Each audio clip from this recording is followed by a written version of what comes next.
Today we have a great show for you of the women from World War II.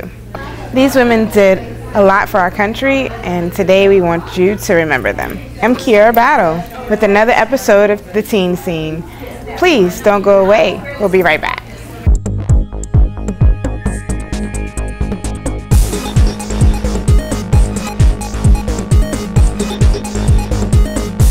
I want to welcome you to the Maryland Women's Heritage Center and get our program to honor World War II's Unsung Heroines started.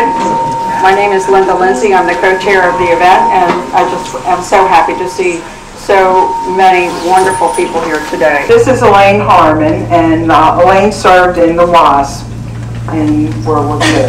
I'm hard to understand because the whole left side of my face is paralyzed and I can't pronounce certain letters, but I hope you'll catch on to what I'm trying to say. I'm just impressed with this program. I went to Sweetwater, Texas, and after I graduated, I was stationed at Las Vegas at Nellis Air Force Base, and there my job was simply to take pilots up. I was the first pilot. I took the plane up and I landed it. But while we were up in the air, the pilot went under the hood and couldn't see where he was flying when he was practicing instrument flying. And I just had to make sure he didn't run into Charles Mountain or any other area. All right, welcome back to the Teen Show. Today, we want to welcome Rachel and get her wonderful experience she had today. Rachel, how are you? I'm good. How are you? Great. Good. So tell me about your experience. It was absolutely wonderful to see all these lovely women and their experiences. I've never, as a young person, thought about it, and they're all amazing people, and I really enjoyed it. Okay. Do you have any personal advice to our audience from what you've learned today? I think I would just tell younger people that it's really important to, take time and understand people that have gone through so much, and just it's a really good learning experience. Well, thank you so much, Rachel, for being with us today. I'm glad you enjoyed your experience, and we will be right back. By Princey, I understand.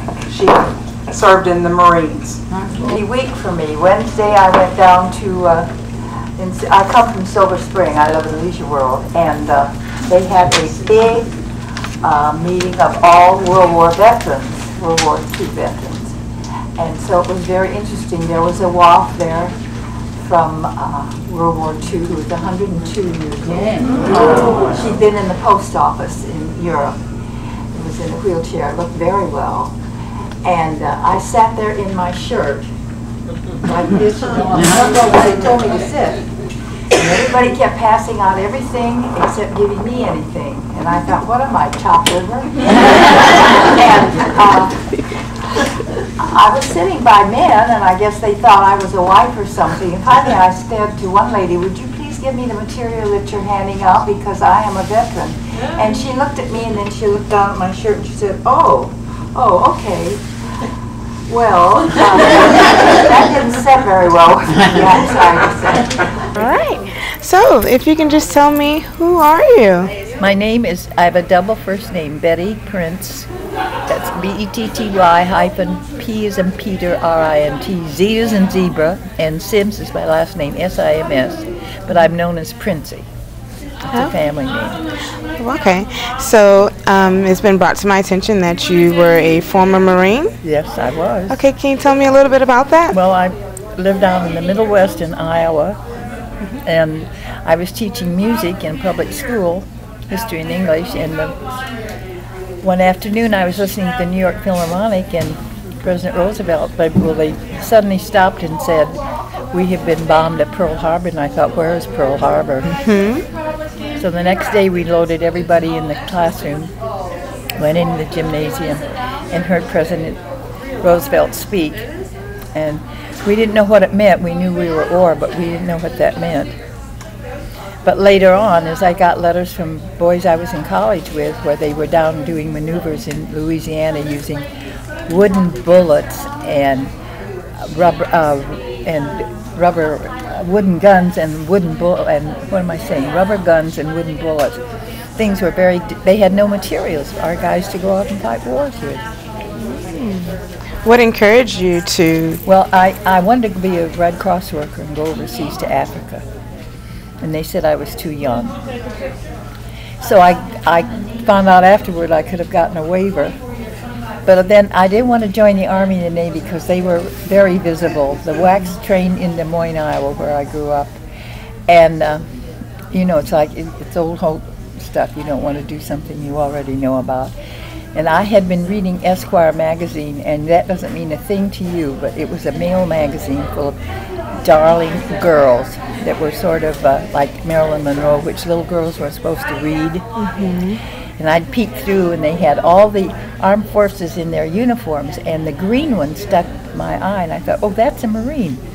And my mother had said I had an ancestor who was a colonial Marine. So I thought, why not? So I went into the recruiting office and signed. I wasn't going to go back and teach school. You can't teach school when a war's going on. Right. In Iowa, particularly. Shouldn't Exactly. say that. Everybody leaves Iowa, unfortunately. Anyhow, so I was waiting orders, and that's when I got this job in this munitions factory. And the Eastern engineers thought those poor farmers were so stupid, they called them plow jockeys, which infuriated me. And I got 45 cents an hour Wow. taking ammunition out of a basket and running it through water and hitting it with a hammer. I have no idea why I was doing that, but I was just putting in time till I got my orders. So after a month, I got my orders and went to the Marine Corps down in North Carolina, and that was an experience.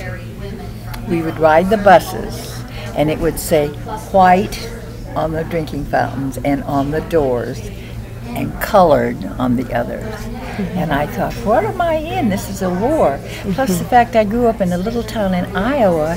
We had one Jewish family, one black family, and all the rest were Scandinavians or Irish, and everybody got along. Everybody loved everybody else's kids. I couldn't figure out what this whole thing was about, So then what am I going to do in the Marine Corps? Well, I liked aviation, so I took tests.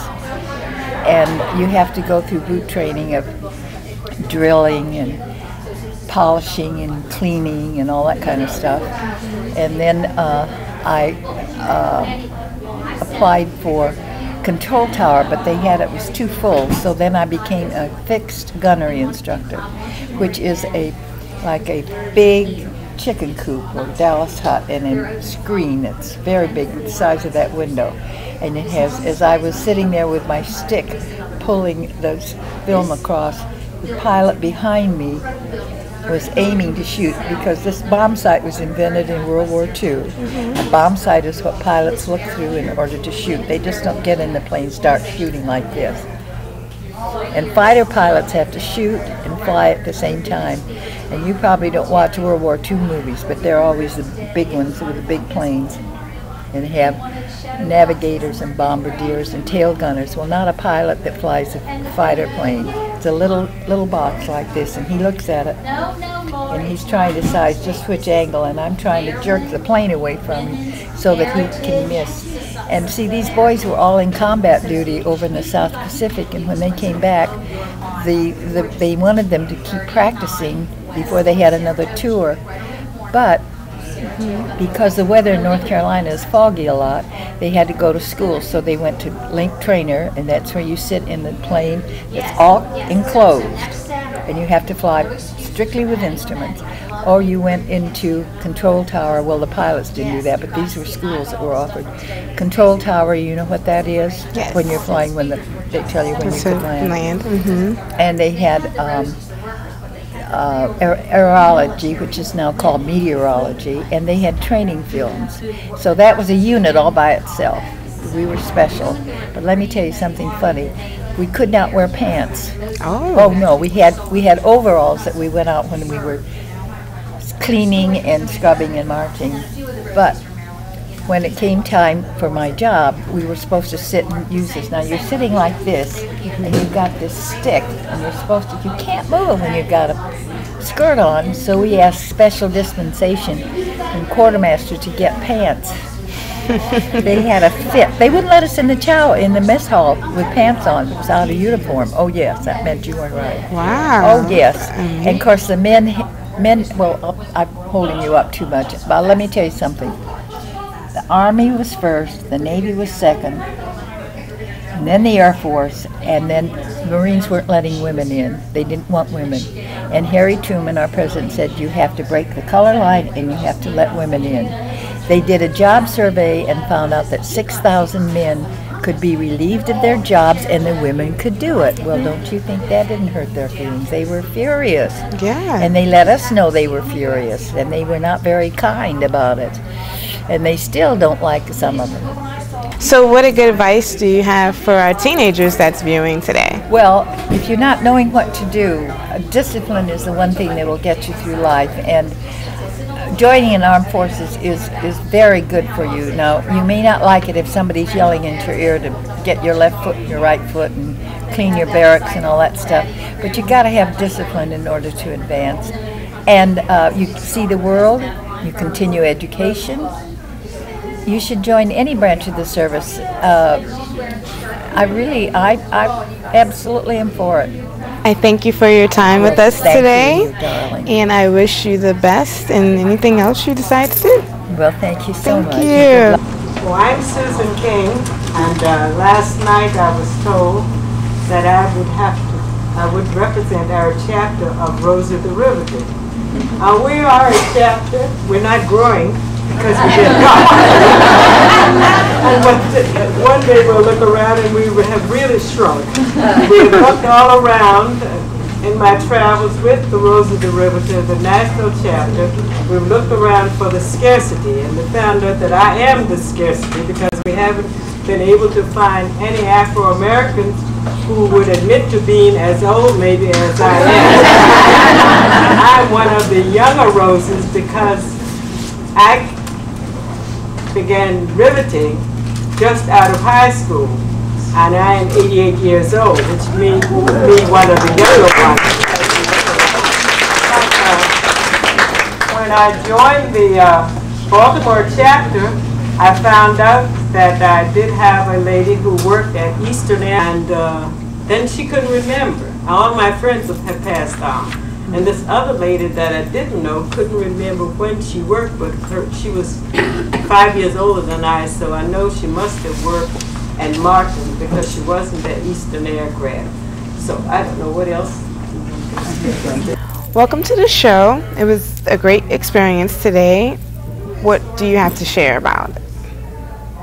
It was wonderful hearing these different women tell about what they did during World War II and how they happened to do that. And where we might have expected the story to be, well, I wanted to do something for my country, and they did, truly. But there were also other reasons for what they did.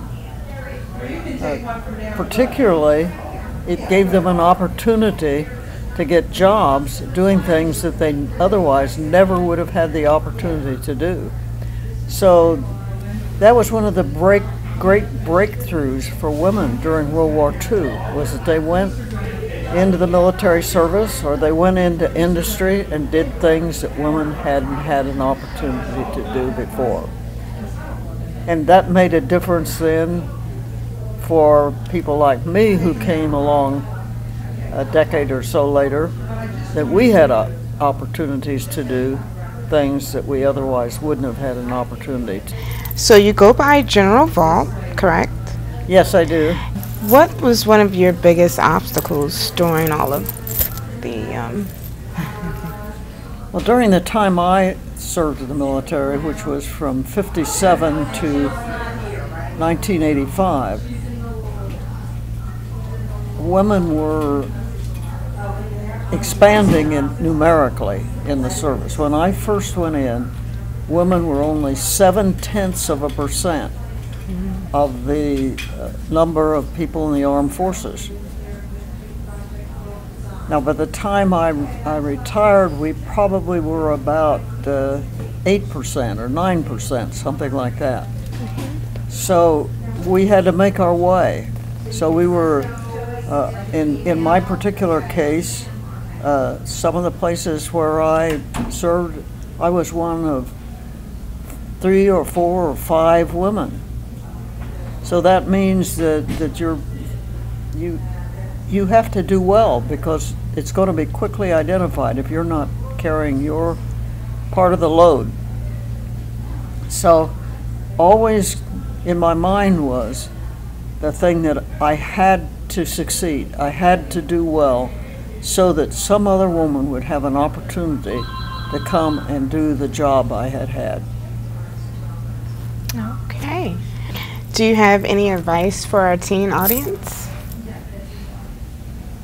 The first thing I would say is you've got to get educated.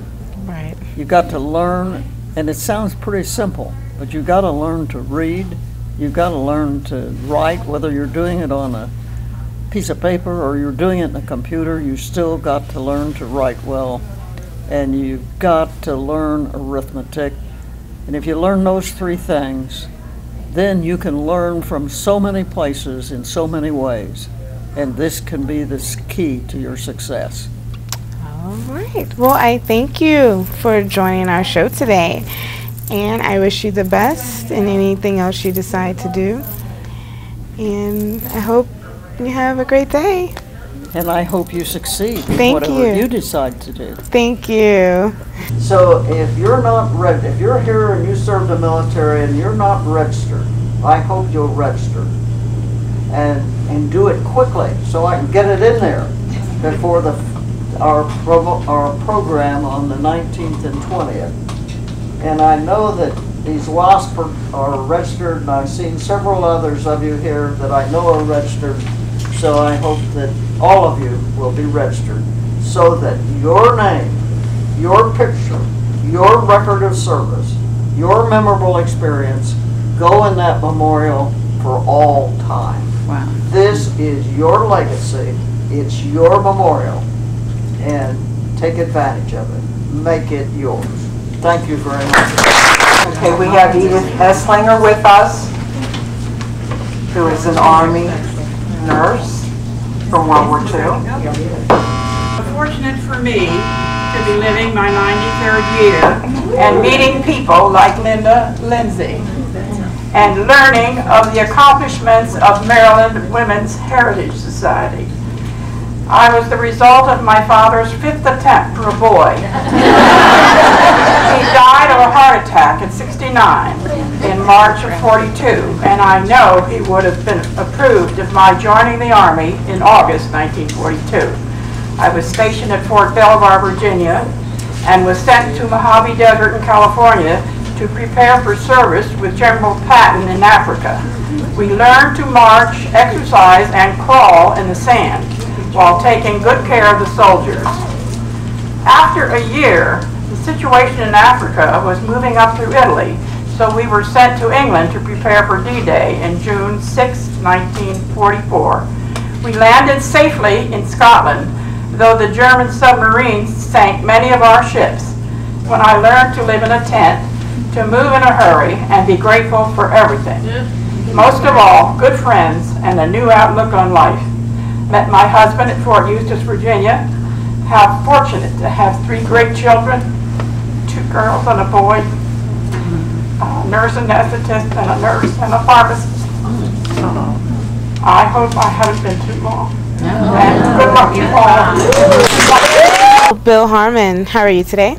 I'm fine. How are you? Great. Good. So can you tell me a little bit about your experience and what you took from today? Well, I always enjoy being with my mom at events like this because she's truly a role model for young women in particular, but young people in general. And her life experiences and the way she raised me and my 2 sisters and my brother, she just was someone to look up to, especially given that she lost her husband when I was very young, and she had a young family to raise, and she never remarried. And the skills that she learned as a WASP and an aviator taught her the independence to and have the fortitude of raising young children as a single parent. So, but today's event, what a wonderful event. what a wonderful turnout, what a wonderful group of role models, not just my mom, from all different branches of the military. It was just really unique in that perspective. I've often escorted her to air shows and where it's just the lost that are focused on, and in this case it's women from all walks of life. Rosie the Riveter, the Wax, the Waves. We had a female Marine from World War II. Really a lot of women to truly hold in high esteem. So this picture behind you, I was told that this is your mother? Right here. That's All Mom. right. Okay. So do you have any advice for our teens out here? Well, my mom has a very appropriate saying that she's used many times. In fact, when she's asked for her autograph and she signs books, she writes in there, "Carpe diem." So I think carpe diem would be good advice from a Maryland heroine to Maryland's youth of today. All right. Well, thank you for joining our show today. We have Diane Sumner with us. Because in 1939 I was up in the French Alps climbing, late September, when Hitler went into Poland. And the first mobilization started in France. And because I was fluent in French and I was alone, I was 15, I got myself to Paris with what I had with me. And I managed to get Little Havre and get on a boat on the last. And it was the little President Roosevelt. It was a small American liner. And we zigzagged across the Atlantic for 2 weeks in a blackout. And I had a ball. The bar was downstairs. And I was fed champagne cocktails at 15. There was a slot machine and I was given quarters to put in there. And a tragedy happened our way. The German submarines were out, but at 15 it meant nothing really to me. The Athenia, which was a Greek passenger liner, was sunk and everybody on board was gone. I spent the rest of my few years in school and then a year in college. And I worked the summer of '42 at American Airlines out at the old LaGuardia field. And I took 3 different forms of transportation out of the city. And I worked graveyard shifts, I did everything. And on those forms of transportation, bus, subway, and another bus, were posters. And the famous poster that everybody I know has seen that says, "Uncle Sam wants you." And it was pointing at me. There was also another poster that said, "Enlist in the Navy." And to my father's horror, I went down to 90 Church Street, enlisted in the Navy, and that was the beginning of my whole career as a control tower operator. Welcome back. We have Penny Coleman here with us today. She's a great author. She wrote a couple of books. What inspired, well, if you could tell us the name of your books and what inspired you to write these books. Well, actually, you have one, Girls, A History of Growing Up Female in America, and I was inspired to write it because the story's never been written. And I thought, hey, wait a minute, there's got to be a history that is there to be found, and so I found it. And it's full of photographs. You can probably see that I do my own picture research, and I put in many photographs of, colonial and a whole variety. This is during the Great Depression. This, Shirley Temple, that's that. And then I've also written Rosie the Riveter, which is women working on the home front and World War II. Again, lots of stories about women who worked in many different jobs in factories as riveters and welders. They also did jobs in slaughterhouses, which is where animals are slaughtered to then become meat, and they had jobs like as belly pickers and stomach scrubbers, and they also there's a job some women had sitting on a flagpole, painting it, tending drawbridges, being police officers, musicians, baseball players. So it's all about the work that women did and without the women doing all these jobs in factories and also in civilian jobs, men would not have been freed up to fight in World War II, and the production of parachutes and tanks and airplanes, none of that would have happened with misled, and we can't be, given stories that aren't true or that are only partially true. All right. Well, thank you, Miss Penny Coleman, You're for welcome. sharing your books with us and for joining the show. And I'm Thank glad you. that you had a great experience today. Real quick before we go, do you have any advice for our teens? My advice for teenagers is onward. My advice is listen for your voice. Listen and trust yourself, but also stay connected to people and things that are forward moving. Stay connected to, teachers, to books, to events. Stay connected to things that are going to keep you moving forward in your life, that are going to keep you in a good place where you're not going to get dragged down, you're not going to get distracted. Welcome back. I have Miss Linda Lindsay with us today, and this is her program. So what did you think about it? How did it go? Well, the purpose of our program was to recognize, honor, and appreciate women who either were in the service or did some help on the home front during World War II. It's very important to recognize these women and their contribution to our country at that time. And time is moving on, and many of the people who participated in the World War II era are leaving us. And so we wanted to make sure that we got their stories, told their stories, archived them, and had a venue where people could meet these women and understand exactly the huge contribution that they made to the war effort. We think the program went very well. We had over 100 people here, and people were just, what made the program was the women. The women who either worked as Rosie the Riveter or in the Red Cross or who were in one of the service branches, and telling their experiences and learning about the history of the women of that time. I think we accomplished our goal. Okay. So do you have any advice for our teens that are watching as far as business-wise? Well, I don't know about business-wise, but as far as this kind of a topic, which really deals with history, women's history for centuries really wasn't taught. People didn't know what women did because you would read the history books and you'd learn mostly what the men did. And so people thought women didn't do anything, and that's never been the case. And so my advice to young people is to find out about history. Even some people think history is boring.